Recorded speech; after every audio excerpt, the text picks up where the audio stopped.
O uso de máscara segue obrigatório em todos os ambientes no estado de São Paulo, pelo menos até 31 de março.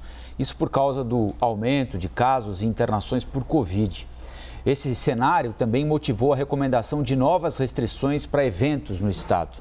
Nós vamos conversar agora com o médico infectologista, membro do Conselho Científico do Estado de São Paulo, doutor Davi Wipp. Doutor, bom dia, obrigado pela entrevista aqui para a CNN. Bom dia, Colombo, bom dia, Elisa, bom dia a todos que nos veem.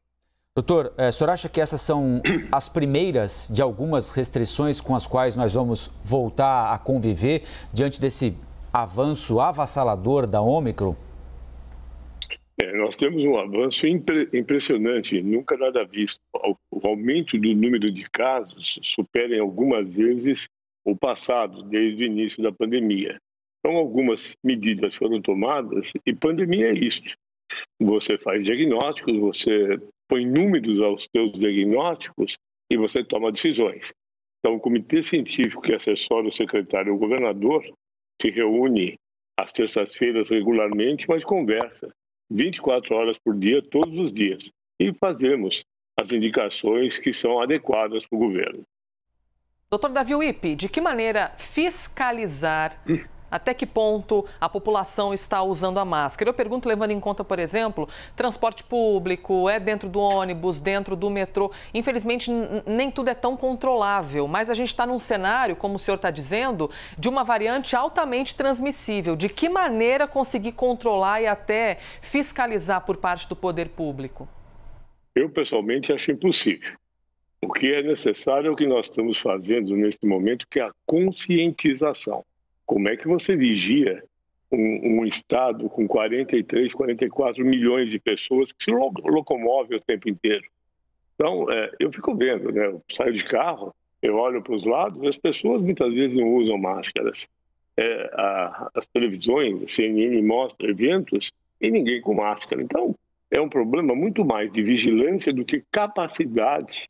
É muito mais de conscientização do que de capacidade de vigilância. É praticamente impossível você vigiar tudo o que acontece em termos de serviço público e em situações privadas. Você vai ver festa, 3 mil pessoas, ninguém de máscara. Então, nós estamos aqui falando, desde o começo da pandemia, nós estamos no 3º ano, e as pessoas precisam entender que nós estamos diante de um fato absolutamente diferente de outros. Esse vírus é muito infectante. Doutor Davi Wipp, o senhor acha que essa onda nos pega? É claro, tem o advento da vacina que é fundamental, né? Mas ela nos pega, para além da vacina, melhor preparados para o que está acontecendo ou não necessariamente? Colombo, eu vou te dar um número que não é um número inteligente, é só um número de contas para que quem nos vê entenda. Hoje, o Brasil, nós temos 68% da população completamente vacinada, tá? Pelo menos 2 doses ou a dose única. 10%, 23 milhões, tiveram doença. Então, uma conta que não é correta, mas só para entendimento, então 78% dos brasileiros já tiveram contato com a vacina e ou com a doença, entendendo que ainda uma outra parte não foi diagnosticada porque não aprendeu os sintomas. Então, a despeito deste número, nós estamos com uma pandemia sem precedentes. O que isto significa? Que este vírus não tem respeitado quem teve a doença e foi vacinado, quem foi vacinado com 2 ou 3 doses. Agora, o que é absolutamente fundamental? Se a vacina não diminuiu ao escape da vacina, se ela não diminuiu a infectividade, ela está prevenindo 2 coisas fundamentais, que é a doença e a morte. Eu não tenho dúvidas em afirmar que está internando muito menos pacientes e morrendo muito menos pacientes em relação a tudo que nós já vimos. Entendendo os outros países, é isso que ocorre. Um grande número de infectados, mas, felizmente, o número muito menor de internados e o número muito menor ainda de mortes. Para tentar explicar isso, o que nós estamos vendo que é muito interessante? Esse vírus é um vírus sistêmico e provoca processo inflamatório em tromboembólico. Então, nas primeiras fases de Covid, e isto antecede a Ômicron, nós víamos que no 7º dia, depois do indivíduo apresentar sintomas próprios de gripe, ele apresentava uma grande resposta inflamatória. Inflamava pulmão, inflamava rim, e daí que a coisa complicava, ele era internado, ia para UTI e óbito. Esta segunda fase nós não estamos vendo. Nós estamos vendo a primeira fase de sintomas, muitas vezes exuberantes de um gripão, mas quando chega no 7º dia, ele não tem piorado. O que eu quero chamar a atenção de todos que nos assistem, isto é neste momento. E é claro que quando eu falo que nós temos 1% de 10 milhões de pessoas é uma coisa, e quando eu falo de 1% de 100 milhões é outra. Quer dizer, você nesse 1% de 100 milhões, você pode estar aumentando o número de pacientes graves.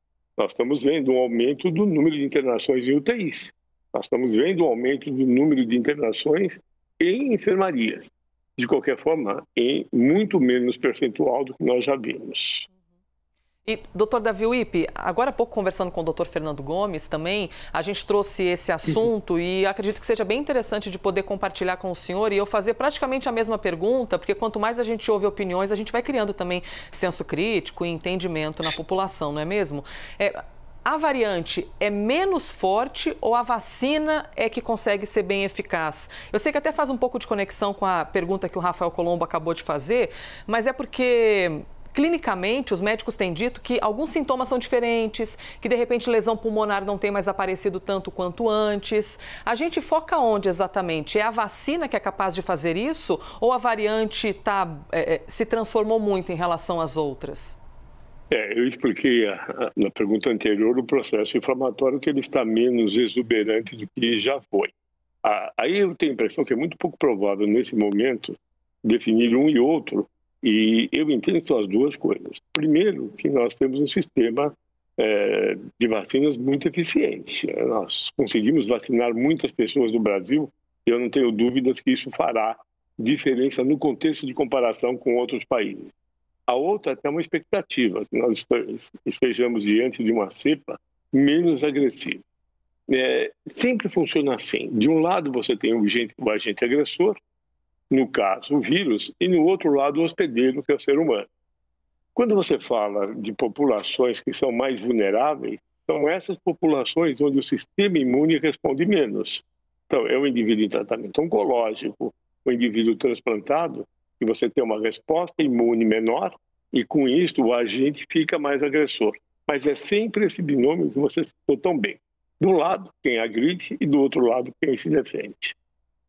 Doutor, certa vez eu vi uma explicação, não sei se é correta, sobre o espalhamento do ebola, não é? Por que é que ele não se tornou algo, foi muito grave, evidentemente, matou muita gente, mas poderia ter sido pior? Porque é um vírus, estou explicando aqui como leigo, né, de maneira grosseira, evidentemente, para uma das maiores referências no mundo em infectologia, já peço desculpa de antemão. Mas ele é um vírus muito potente e mata o hospedeiro. Matando o hospedeiro, ele não, que é o ser humano, ele não consegue se replicar. Ou seja, se ele me infecta, ele acaba com a minha vida e eu não consigo infectar tantas pessoas quanto o vírus precisa para se manter ativo e se multiplicando. E que o novo coronavírus, com essa nova cepa, estaria de maneira muito inteligente do ponto de vista dele para sobreviver, se tornando menos letal, ou seja, para não acabar com o hospedeiro e, consequentemente, conseguir continuar se espalhando e sobrevivendo cada vez mais. E que isso poderia ser uma tendência. Faz algum sentido isso ou falei uma grande bobagem, doutor? Colombo, você está admitido para o nosso curso de pós-graduação. Muito bem. Você mandou muito bem. E vê o que acontece com o vírus da gripe, né, Colombo? É um vírus secular que ele vai se adequando. Você vacina todos os anos e no ano seguinte ele se apresenta de uma nova forma e você tem que se obrigar a fazer uma vacina de composição diferente. Eu vou fazer uma afirmativa aqui que eu costumo dizer para os meus alunos que eu mais ou menos abri mão da palavra cura. Hoje eu falo muito mais de controle. Você controla epidemias, você controla doenças. Muitas doenças você não cura. Vou te dar um exemplo. O herpes, né? Aquela coisa chatinha que atinge as mucosas, principalmente lábios, eventualmente genitais, você controla, porque ele é reincidente, ele prevalece durante muitos anos da tua vida inteira. Então você vai controlando. Mesmo as doenças causadas por protozoários, toxoplasmose, chagas, você controla.